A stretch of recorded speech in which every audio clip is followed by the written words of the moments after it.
Une position unifiée, c'est toujours une force. C'est dans cet esprit que s'est ouvert le 27 mai à Brazzaville le tout premier congrès mondial des peuples autochtones.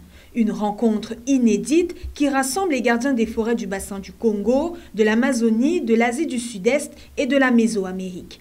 Jusqu'au 30 mai, la capitale congolaise accueille plusieurs dizaines de délégués venus partager leurs préoccupations communes, la reconnaissance de leurs droits, un meilleur accès au financement et la prise en compte de leur rôle dans la lutte contre le changement climatique. Le thème du présent congrès, qui porte sur la conservation dirigée par les peuples autochtones et communautés locales, le financement climatique et cap vers la COP30, revêt ainsi toute sa pertinence en ce qu'il renvoie au rôle essentiel que jouent les peuples autochtones et les communautés locales dans nos sociétés, en particulier dans la gestion, la conservation des écosystèmes forestiers et la transmission des connaissances traditionnelles. Lors de la cérémonie d'ouverture, la ministre congolaise de l'économie forestière, Rosalie Matondo, a insisté sur la nécessité de reconnaître pleinement les droits des peuples autochtones, rappelant leur rôle clé dans la préservation des forêts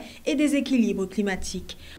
Il n'est plus possible aujourd'hui de parler de préservation des forêts, de solutions fondées sur la nature ou encore de transition juste et durable sans reconnaître pleinement la contribution des peuples autochtones et des communautés locales qui, depuis des générations, en sont les gardiens avisés et les défenseurs de plus résilients.